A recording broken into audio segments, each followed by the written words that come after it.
In a small, forgotten village in Bengal stood an ancient banyan tree at the outskirts. It was massive, its twisted roots forming a dark maze, and its branches so thick they blocked out the moonlight. Villagers avoided this tree, especially at night, because it was said to be haunted by spirits long forgotten. One night, Ritu, a brave young girl from the village, was returning home after visiting her sick grandmother. She knew she had to pass the tree, but unlike others, she wasn't afraid. She had always found the stories of ghosts silly, merely tales to scare children. As she walked closer to the tree, however, the night seemed to grow colder. The wind stopped, and an eerie silence enveloped the area. As she neared the banyan tree, Ritu suddenly heard a faint whispering. It wasn't the sound of the wind, but voices, indistinct and chilling. She paused, her heart racing, but her curiosity got the better of her. She inched closer to the tree, trying to make out the voices. "Come closer. Help us. We are trapped," they murmured.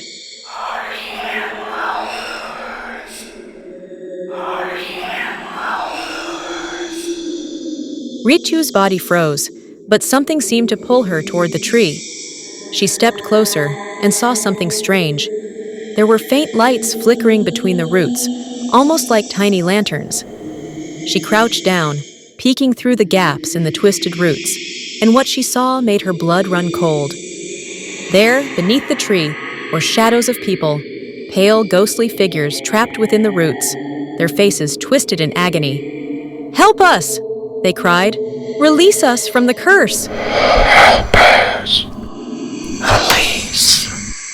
Release us from the curse. Ritu stumbled back, her mind racing. She had never believed in ghosts, but there they were, right in front of her. She wanted to run, but something stopped her. How can I help you?" she asked, her voice trembling. How? How can I help you? The ghosts pointed toward the trunk of the tree, where an ancient symbol was carved deep into the bark. "Destroy it," they whispered in unison, "and free us."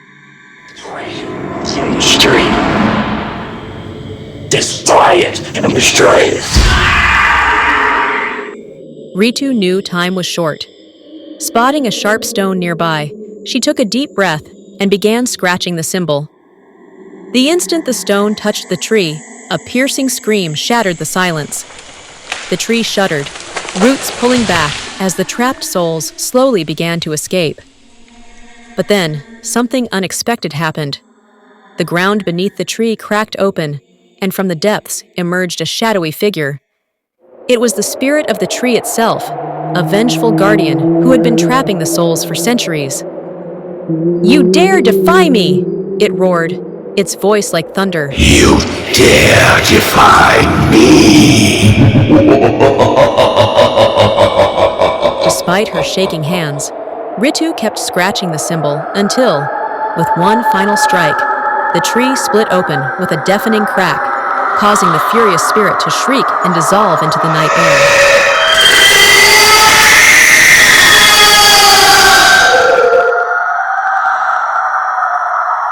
The trapped souls, now free, floated up toward the sky, their expressions of relief clear.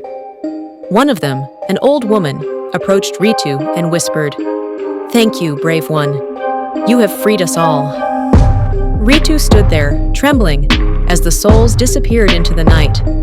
The banyan tree, once feared by all, now stood broken, its roots lifeless and harmless. She quickly ran back to the village, her heart still racing from the terrifying encounter. The next morning, the villagers noticed that the air around the banyan tree felt different, lighter.